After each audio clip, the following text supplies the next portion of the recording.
I've never been good enough for my brother. Not smart enough, not polished enough, not wealthy enough. But I didn't realize just how disposable I was to him until the text message arrived, 3 days before what was supposed to be the happiest day of his life. The message that made 2 years of sacrifice, exhaustion, and hope crumble into nothing. The message that changed everything between us forever. My name is Natty. I'm 23 years old, and I've spent the last 2 years working myself to the bone for someone who saw me as an embarrassment. But I'm getting ahead of myself. Let me take you back to where this really started, back when I still believed that blood meant something, that family was supposed to protect you, lift you up, see you. I was wrong about all of it. Growing up, Leo was the golden child, 5 years older than me, charming, ambitious, the kind of person who always landed on his feet. He went to a prestigious university on a full scholarship, graduated summa cum laude, and walked straight into a 6-figure job at a consulting firm downtown. Meanwhile, I was the afterthought, the little sister who was still figuring things out, still scraping by at community college while working 2 jobs just to afford textbooks and rent. Our parents died in a car accident when I was 17, and Leo was 22. He got the insurance money, the house, everything. I got a used Honda Civic, and his promise that he'd always look out for me. That promise turned out to be as empty as every kind word he'd ever spoken. When Leo started dating Clarissa 2 years ago, I knew immediately that things would change. Clarissa came from old money, the kind of family that summered in the Hamptons and knew which fork to use at galas. Her father owned a chain of luxury hotels. Her mother sat on the boards of 3 different museums. And me? I was slinging coffee at a cafe by day and stocking shelves at a grocery store by night, trying to finish my degree in graphic design, while living in a studio apartment that smelled like mildew and disappointment. But here's the thing about being invisible. People forget you're listening. I heard Leo on the phone with Clarissa one night when I stopped by his apartment to drop off some mail that had been delivered to my old address. He didn't know I was standing in the hallway outside his bedroom door. His voice carried, casual, and cutting in equal measure. Yeah, Natty's sweet, but she's, still finding herself. Community college, working retail. Not exactly the kind of background your parents would understand. There was a pause, then a laugh. No, she'd never fit in at the country club. Can you imagine? I left without saying goodbye. I drove home with tears blurring the highway lights, pulled into my parking spot, and sat in the dark for 20 minutes. And that's when I made a decision. I was going to prove him wrong.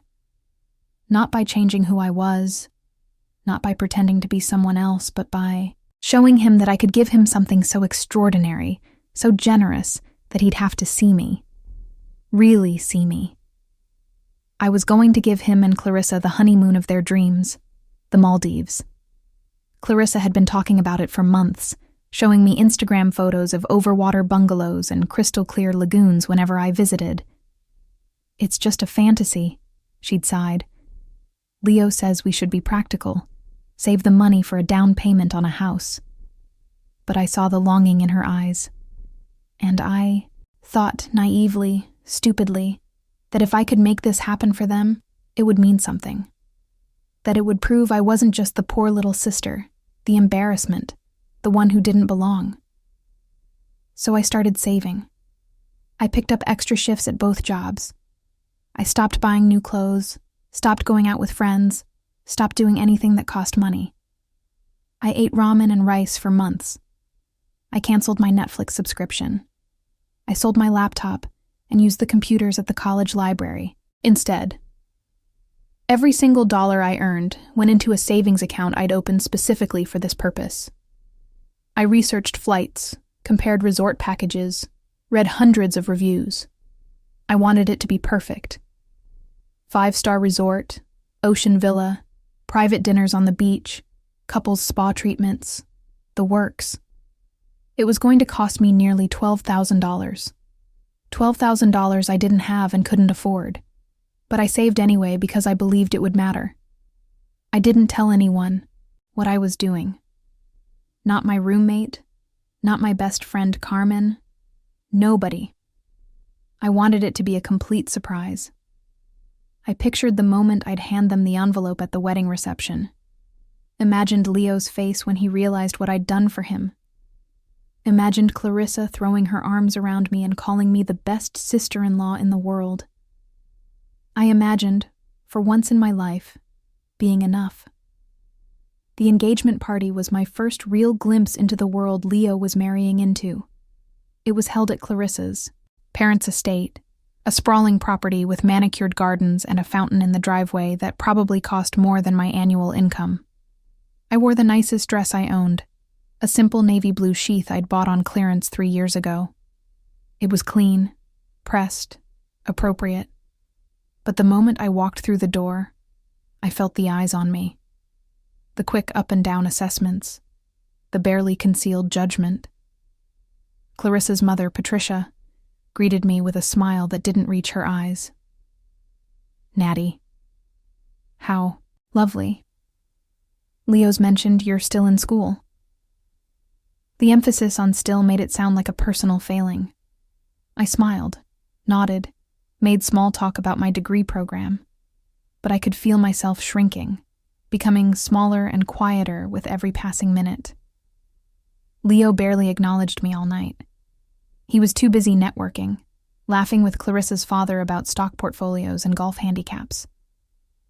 At one point, I overheard Patricia ask him, "Will Natty be bringing a +1 to the wedding?"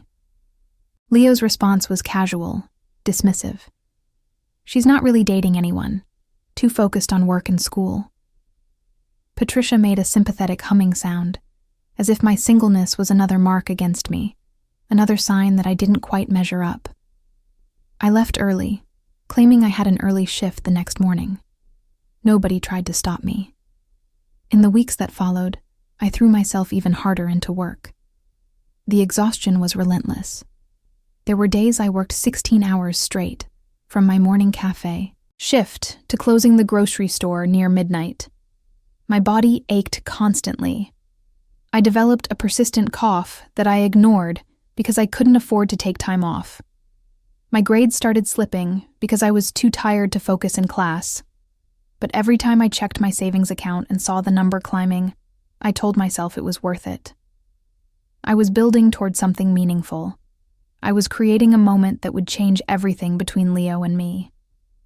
The wedding invitation arrived in March. Heavy cardstock, elegant calligraphy, embossed gold lettering.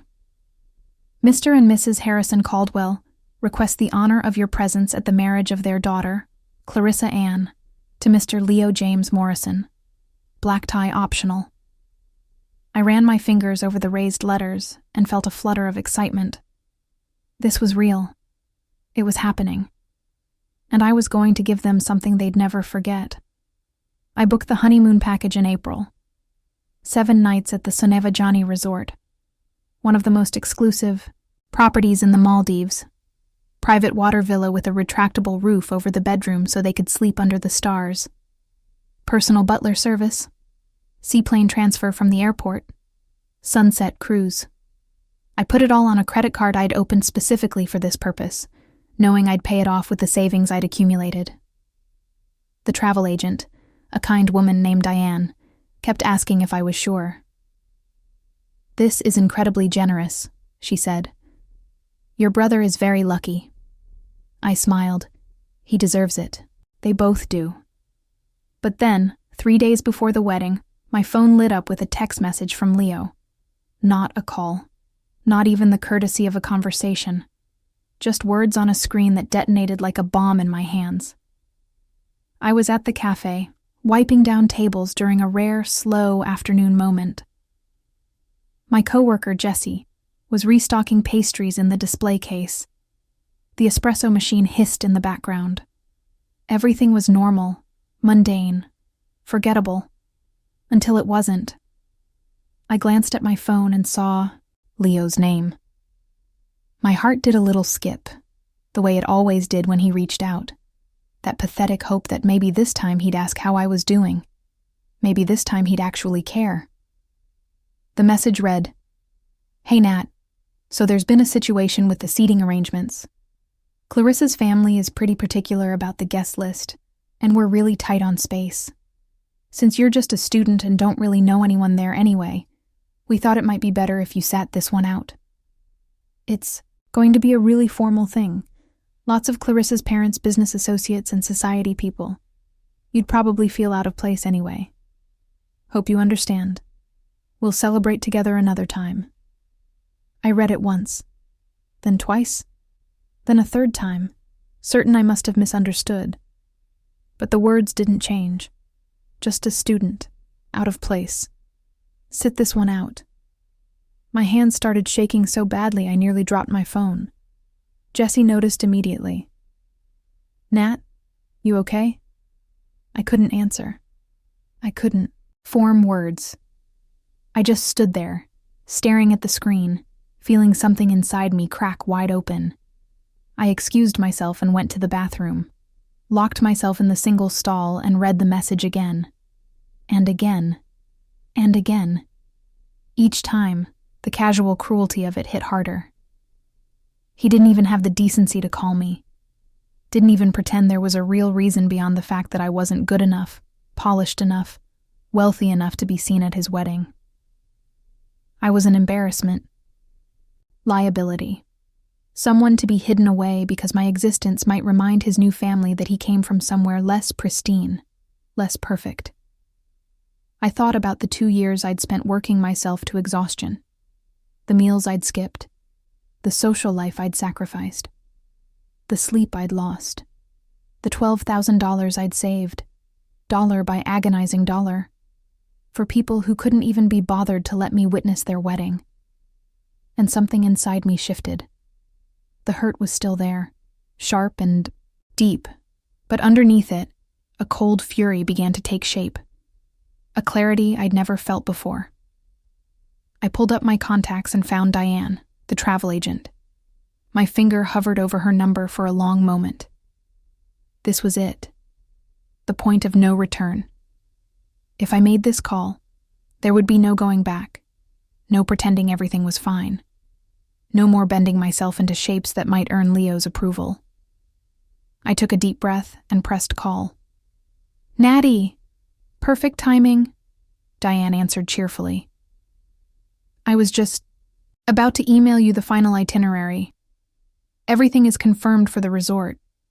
They're going to have such an incredible time." My voice came out steadier than I expected. "Actually, Diane, I need to cancel everything." There was a pause. "Cancel? The wedding is in 3 days. Did something happen?" "You could say that." I kept my tone neutral, professional. "What's the cancellation policy? How much can I get back?"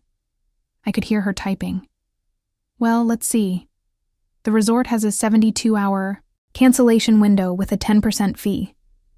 Since we're right at that edge, if I process this today, you should be able to recover about 90% of the total cost. That would be around $10,800 back to you. But Natty, are you sure? This is such a generous gift. $10,800. Money I desperately needed. Money that could change my life. Money I'd earned through blood, sweat, and tears for someone who just told me I wasn't worth a seat at his wedding." "I'm sure," I said. "Please cancel it. Today." "Okay," Diane said slowly. "I'll start the process right now. The refund should hit your account within 5 to 7 business days. I'm sorry things didn't work out." "Don't be," I said. "This is exactly how things were supposed to work out." When I hung up, I didn't cry. I didn't scream. I didn't punch the bathroom wall or collapse in a heap on the floor. I just stood there breathing, feeling lighter than I had in 2 years. The weight I'd been carrying, the crushing pressure of trying to prove myself to someone who would never see me, it was gone. Evaporated. I looked at myself in the mirror, really looked, and for the first time in a long time, I recognized the person staring back. I went back to work, finished my shift, smiled at customers, made lattes, wiped down tables. Jesse kept giving me concerned looks, but I waved him off. "I'm fine," I told him. And I meant it. I was more than fine. I was done. That night, I sat in my tiny apartment with a cup of tea and my laptop. I didn't respond to Leo's text. What was there to say? Instead, I started researching something I'd always dreamed about, but never thought I could afford: a semester abroad. My college had a graphic design exchange program with a school in Barcelona. I'd looked into it before, but dismissed it immediately because of the cost. Tuition, housing, flights, living expenses, it added up to about $9,000 for 4 months. $9,000 I was about to have sitting in my bank account. I filled out the application that night. All of it. Essay questions about why I wanted to study abroad, what I hoped to gain from the experience, how it would impact my career goals. I wrote about wanting to expand my creative horizons, to see how design was approached in different cultures, to challenge myself in new ways. I wrote with a clarity and passion I hadn't felt in my academic work for years. And when I hit submit at 2, in the morning, I felt something I hadn't experienced in a long time. Hope. Not hope that someone else would finally see my worth, but hope that I was beginning to see it myself. The next morning, I woke up to 17 missed calls from Leo and a voicemail that made my blood boil. His voice was tight with panic. "Natty, what the hell? I just got a call from the resort. They said our reservation was canceled? There must be some mistake. Call me back immediately. This is not funny." I deleted the voicemail without listening to the rest. Then I blocked his number. I didn't owe him an explanation. He'd made his choice when he sent that text. Now I was making mine. My phone rang again almost immediately. Clarissa this time. I let it go to voicemail. Then Patricia called. Then someone I didn't recognize, probably one of Clarissa's bridesmaids, enlisted to track me down. I blocked them all. I wasn't hiding. I wasn't running away. I was simply refusing to participate in a narrative where I was the villain for having boundaries, for choosing myself for once in my God-forsaken life. Carmen showed up at my apartment that afternoon with Thai food and wine. She took one look at my face and knew something had shifted. "Okay, spill. What happened?" So I told her everything. The 2 years of saving, the honeymoon I'd booked, the text from Leo, the cancellation. She listened without interrupting, and when I finished, she raised her wine glass. "About damn time you stopped setting yourself on fire to keep other people warm." We ate pad thai on my couch and watched terrible reality TV, and for the first time in months, I felt like I could breathe. Like the future wasn't just an endless series of shifts and sacrifices, and hoping someone might notice I existed. Carmen pulled up the Barcelona exchange program on her phone. "When do you find out if you got in?" "Could be a few weeks," I said, "but I have a good feeling about it." "You're going to have the time of your life," she said, squeezing my hand. "And Leo can go straight to hell." The wedding was on Saturday. I spent the day hiking with Carmen, something I hadn't had time to do in years.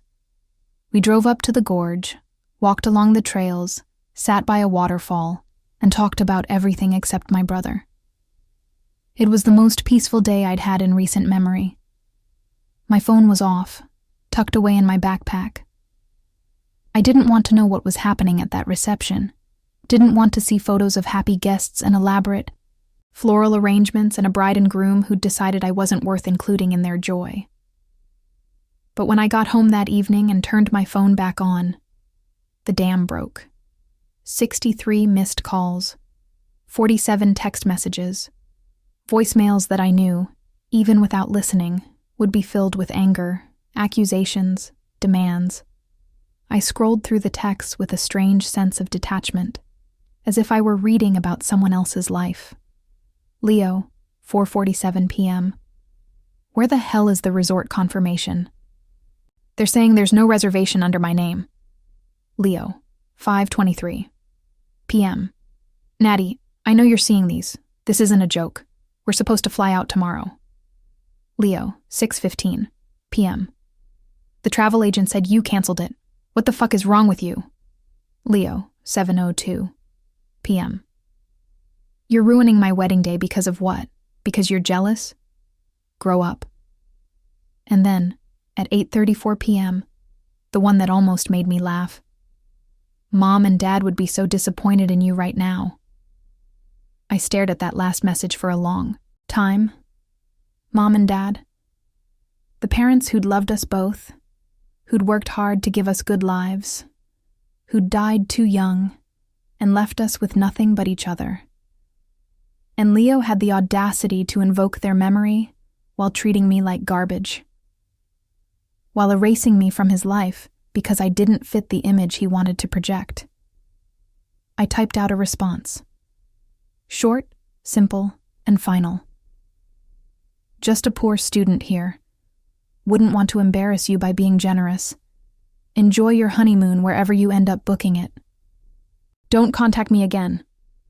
I hit send and then, without hesitation, I deleted his number from my phone entirely. Not blocked this time. Deleted. Gone. As if he'd never existed. It felt like closing a door I should have closed years ago. The acceptance email from the Barcelona program came on Monday morning. I was getting ready for my cafe shift when my phone chimed. Congratulations, Natty. We're thrilled to offer you a position in our fall semester exchange program. I read the email 3 times, and then I let myself cry.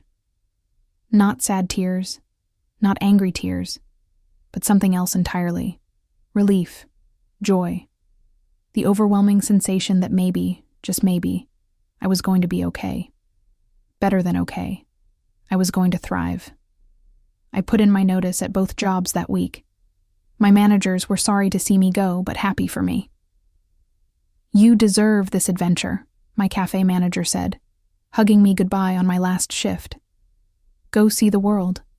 Design amazing things. Be happy. And I intended to do exactly that. The refund hit my account 9 days after I canceled the trip. $10,800. More money than I'd ever had at one time in my life. I paid off the credit card, paid for the Barcelona program in full. And with the money I had left, I bought myself a new laptop, professional design software, and a good camera. Tools of the trade. Investments in my future, not someone else's fantasy.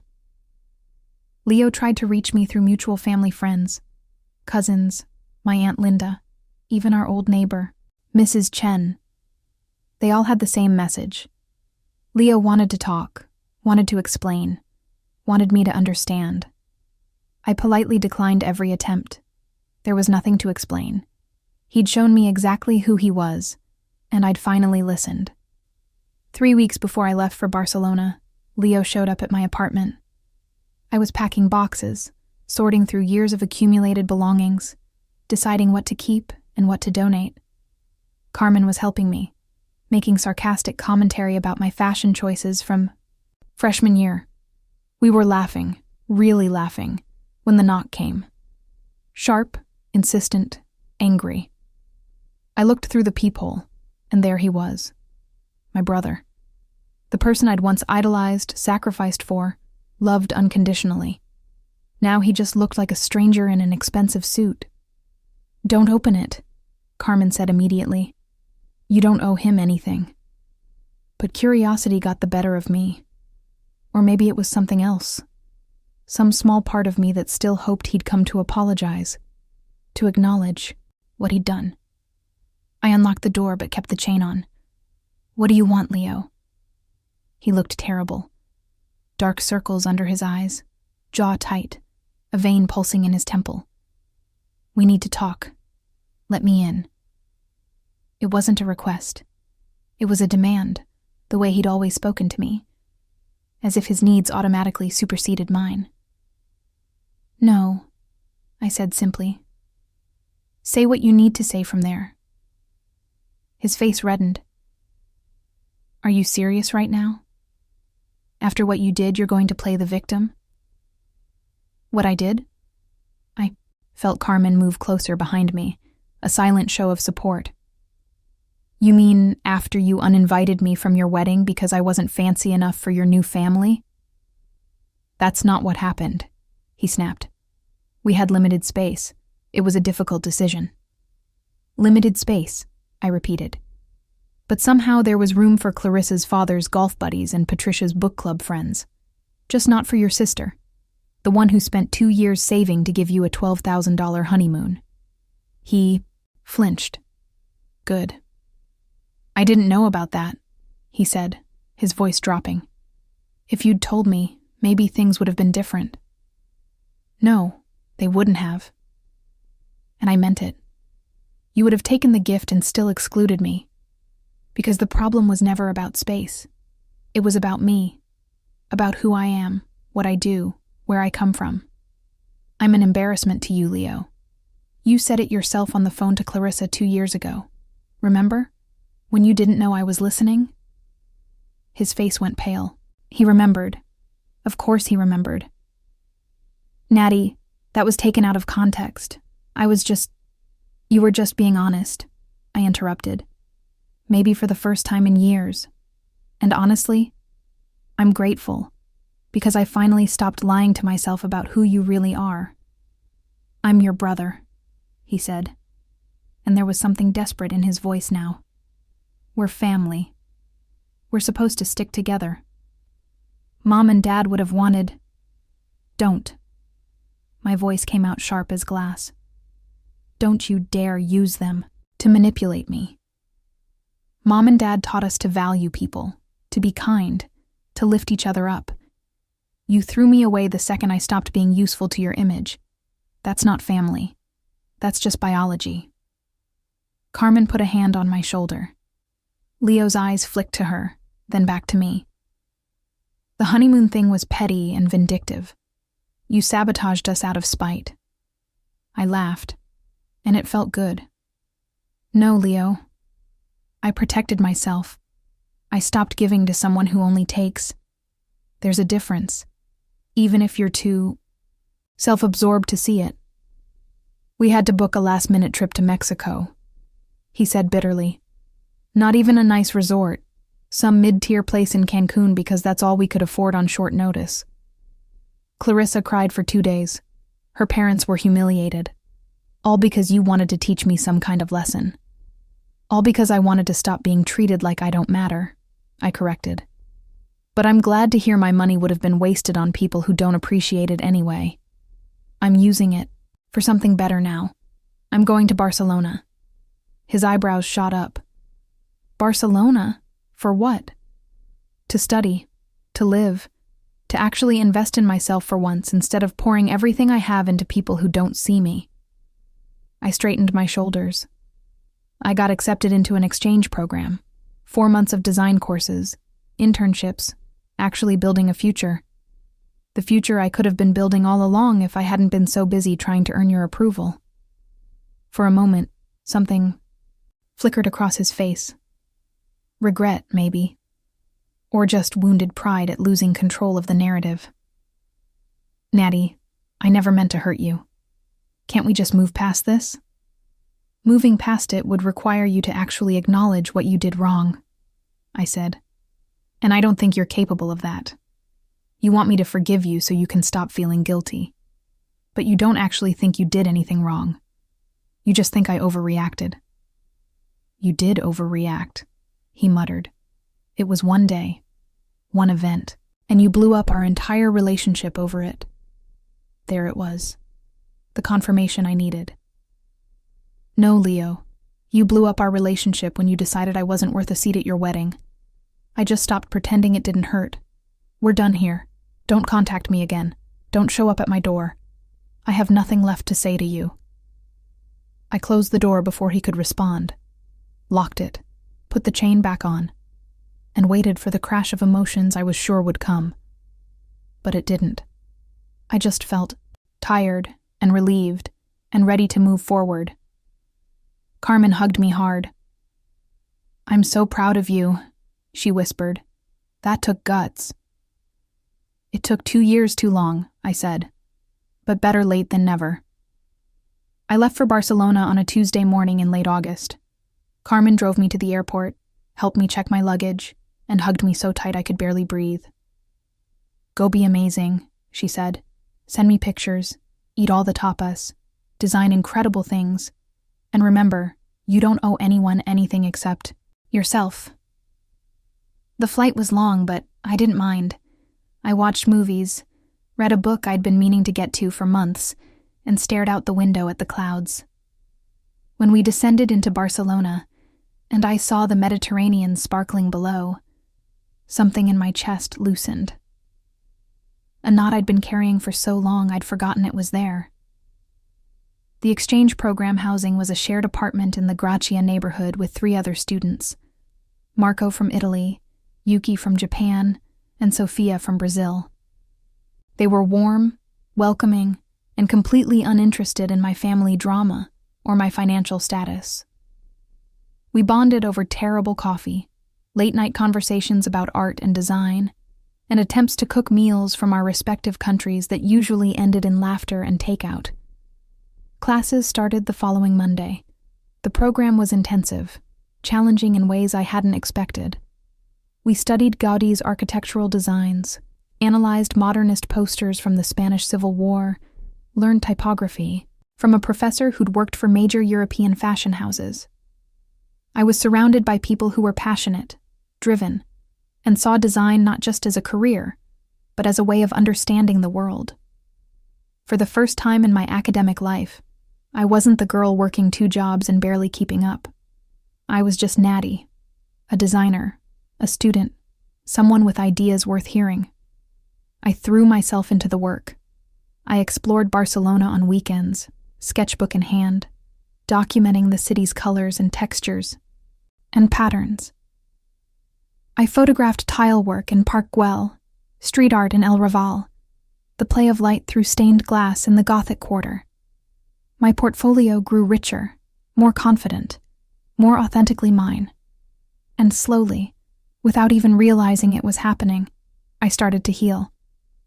The wound Leo had left began to close, not because I forgave him, but because I was building something so much bigger than the hurt. About 6 weeks into the semester, I got an email from Aunt Linda. She was one of the family members Leo had used to try to reach me before I left. The subject line read, "Please read this." I almost deleted it, but something made me open it. "Natty, sweetheart," it began. "I know you asked not to be contacted about Leo, and I've tried to respect that. But I wanted you to know that we had a family dinner last weekend, and your brother finally told us what really happened. About the wedding, about uninviting you, about the honeymoon you'd planned. I want you to know that your uncle and I were horrified. We told Leo exactly what we thought of his behavior.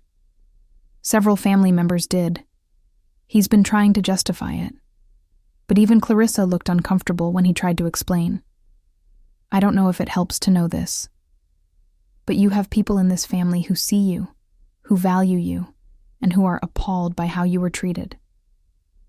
I hope Barcelona is everything you dreamed it would be. You deserve beautiful things. Love, Aunt Linda." I read it twice, then closed my laptop. It did help, actually. Not because I needed validation, but because it confirmed what I'd known all along. Leo's behavior wasn't defensible. Even the people who loved him could see it. I wrote back a short reply thanking her for reaching out and telling her I was doing well. I didn't elaborate. I didn't need to. The midpoint of the semester brought a major project: create a complete brand identity for a fictional company. I chose to design for a nonprofit that helped first-generation college students afford study abroad experiences.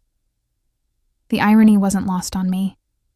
I poured everything into it, every late night, every moment of exhaustion I'd felt working those 2 jobs, every ounce of determination I'd developed fighting to be seen. My professor, Elena, called it visceral and authentic. When I presented it to the class, 3 people had tears in their eyes. Marco hugged me afterward. "That was your story, wasn't it?" he asked. I nodded. "Parts of it, yeah." Halloween came and went. Thanksgiving approached. Back home in the States, I knew there would be family gatherings I wasn't part of, questions about my absence that Leo would have to navigate. I didn't care. I was exactly where I was supposed to be. Sophia convinced me to join her and some local friends for a trip to Montserrat, the mountain monastery outside Barcelona. We hiked, we laughed, we drank wine while watching the sunset over the Catalonian countryside. "You seem different than when you first arrived," Sophia observed. "Lighter." She was right. I was lighter. The weight of trying to be enough for people who would never appreciate me was gone. Early December brought an unexpected email. The subject line said, "Gallery exhibition opportunity." My hands shook as I opened it. A local gallery in the Elborn district was hosting a show featuring work from emerging designers, and Elena had submitted my brand identity project. They wanted to include it. There would be an opening reception, potential clients, and employers in attendance, press coverage. "This is a significant opportunity for you," the email concluded. "We hope you'll participate." I said yes immediately. The opening was scheduled for 2 weeks before I was supposed to fly home for winter break. I texted Carmen, who screamed so loud over the phone I had to hold it away from my ear. "I'm so proud of you I could burst," she said. "Seriously, Nat, you're doing it. You're actually doing it." The night before the exhibition opening, I couldn't sleep. I kept thinking about the journey that had brought me here, about the girl who'd worked herself to exhaustion for someone who saw her as disposable. I thought about the moment I'd canceled that honeymoon, the moment I'd chosen myself. It had felt like destroying something. Now I realized I'd been building something instead, something that was entirely mine. The gallery opening was surreal.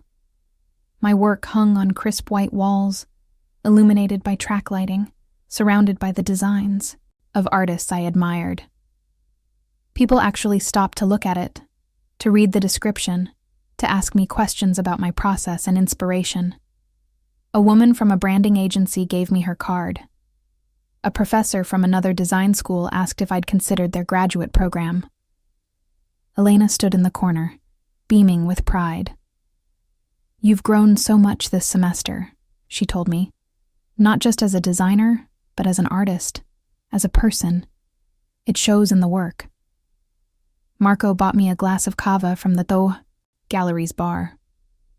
We toasted to futures we were building, to risks we'd taken, to the beautiful uncertainty of being young and ambitious and hopeful. "You know what I love about you, Natty," he said. "You don't waste time being bitter. You just keep moving forward." I thought about that. Was it true? Had I really let go of the bitterness? Or was I just better at hiding it? But then I realized I didn't think about Leo every day anymore. I didn't wake up angry or hurt or wondering if I'd overreacted. I woke up excited about my classes, about exploring the city, about the life I was actively creating. The bitterness had dissolved not because I'd forced it away, but because I'd filled the space it occupied with something infinitely better. The night of the exhibition, I posted a photo of my displayed work on Instagram, something I rarely did. I kept my account private, but I'd forgotten that Leo still followed me, that I'd never gotten around to blocking him there. Within an hour, he'd liked the photo. Then he sent a DM. "Nat, your work is incredible. I had no idea you were this talented. Congratulations on the exhibition. I mean that. I'm sorry I wasn't there to support you through this journey. I'm sorry for a lot of things. If you're willing, I'd like to talk when you're back in the States. No pressure, just hope. Leo." I stared at that message for a long time, and I felt nothing. No surge of vindication. no desire to respond with something cutting. No need to accept or reject his apology. Just nothing. He was a person I used to know, a person who'd hurt me, a person who was now trying to make amends on his own timeline. But his timeline didn't have to be mine. I didn't respond. I simply closed the app and went back to celebrating with the people who'd actually been there for me, who'd supported my growth without needing a gallery exhibition to see my worth. And it felt like the most honest thing I'd done in years. The semester ended in a blur of final projects, tearful goodbyes with roommates who'd become family, and promises to stay in touch. On my last night in Barcelona, the four of us sat on our tiny balcony, drinking cheap wine and watching the city lights. "What happens when you go back?" Yuki asked me. "I don't know," I said honestly. "I have one more semester to finish my degree. After that, maybe I'll look for jobs in New York or LA. Maybe I'll come back to Europe. Maybe I'll do something completely unexpected." "Whatever you do," Marco said. "Don't go backward. Don't let anyone make you small again." "I won't," I promised. And I meant it. Flying back to the States felt different than flying to Barcelona had. Then, I'd been running away from pain. Now I was moving towards something, carrying Barcelona with me, carrying the confidence and clarity I'd built there. Carmen picked me up from the airport, and the first thing she said was, "You look like a completely different person." "I feel like one," I admitted. Over coffee.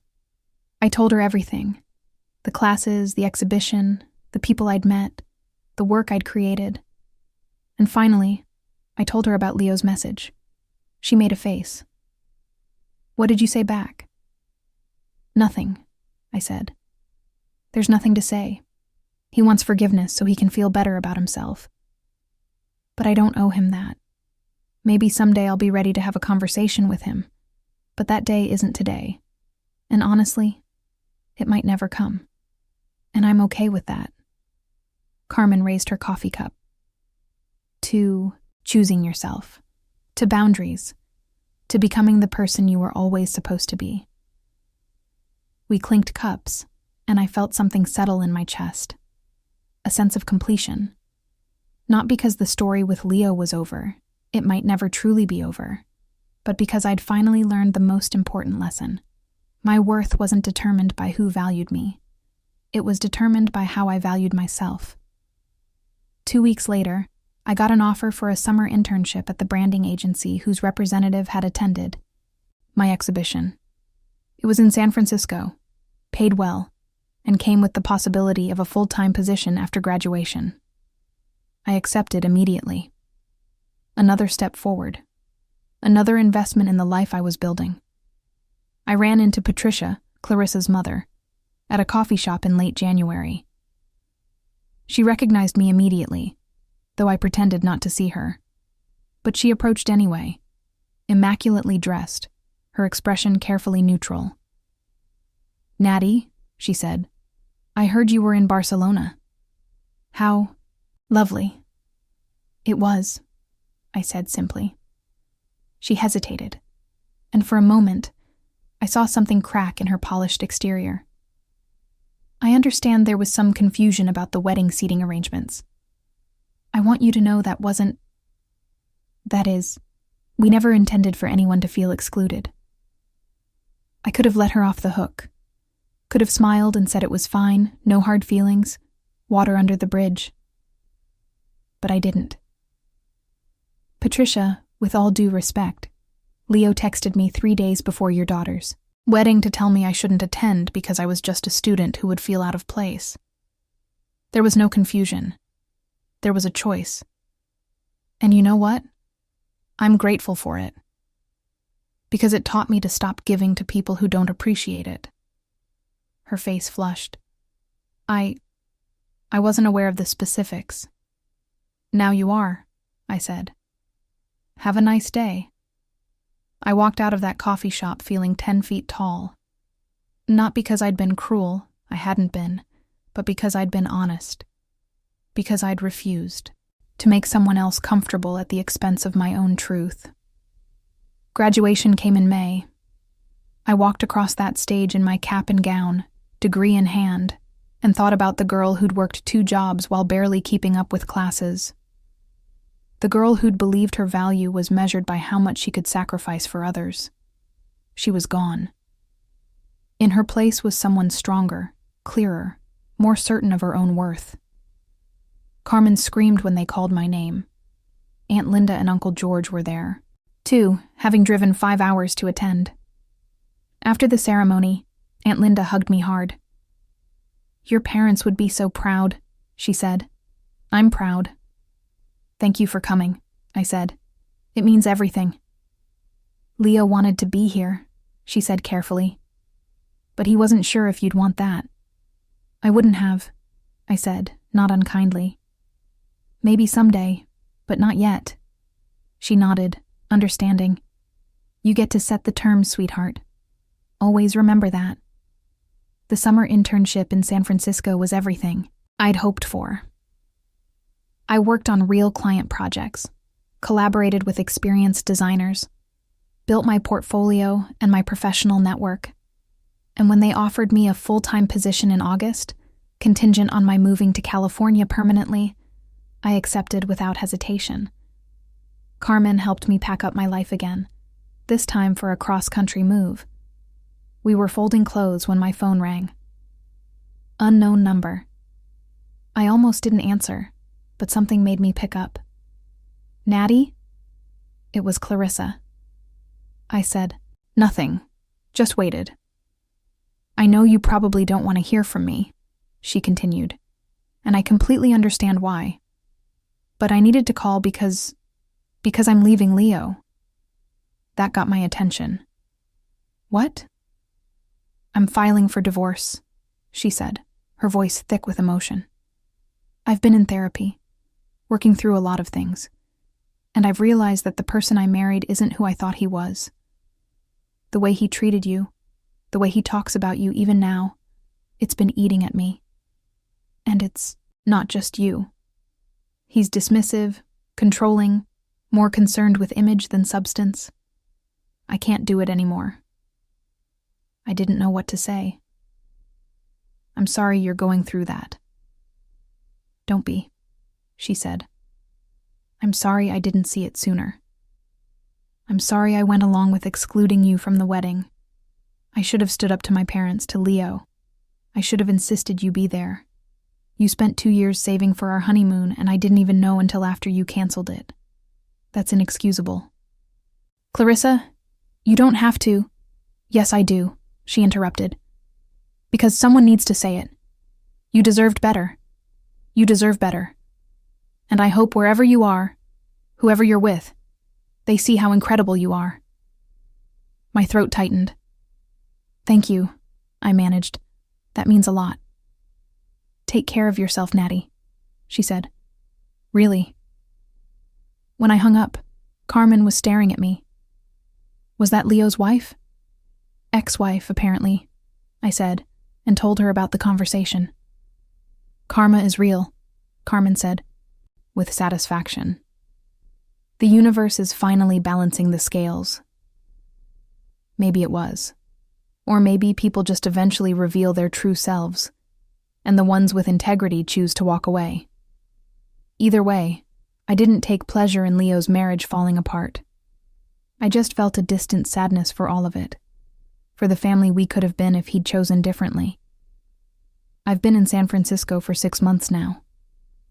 I have an apartment with a view of the bay, a job I love, friends who value me, and a life that feels authentically mine. I haven't spoken to Leo since that day at my apartment door. He's tried to reach out a few times through social media, carefully worded messages that hint at regret without fully owning his actions.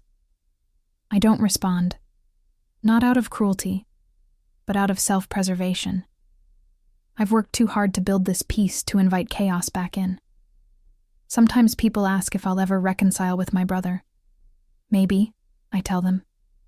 If he does the real work of understanding what he did and why it was wrong. If he stops trying to minimize or justify or shift blame.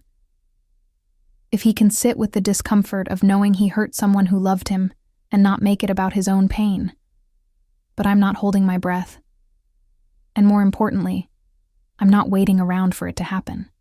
My life is moving forward with or without Leo in it. Last week I received an email from Elena, my professor from Barcelona. A design festival in Madrid was looking for emerging artists to showcase, and she'd recommended me. Would I be interested in submitting work?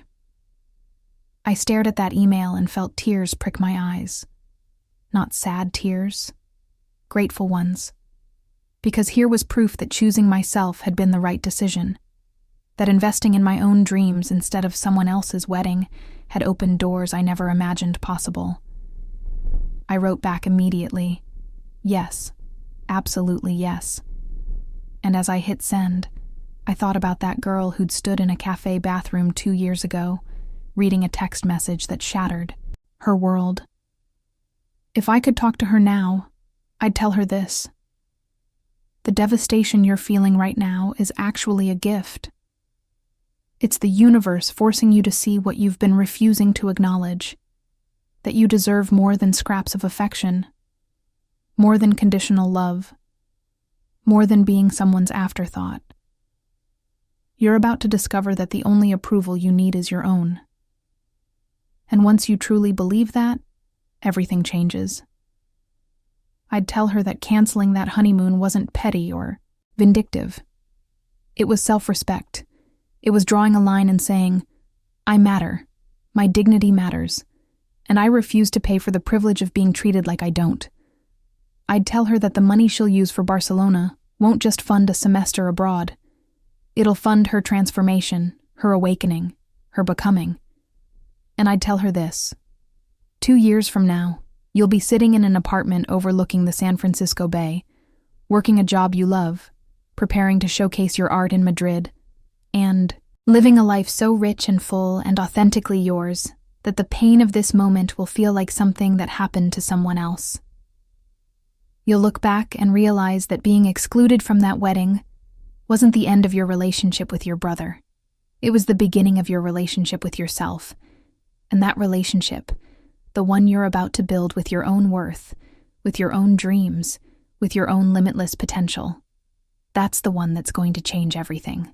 If this story resonated with you, if you've ever felt invisible or disposable, or like your love and effort didn't matter to the people who were supposed to cherish them, I want you to know you're not alone, and you're not wrong for wanting more. Setting boundaries isn't selfish. Choosing yourself isn't cruel.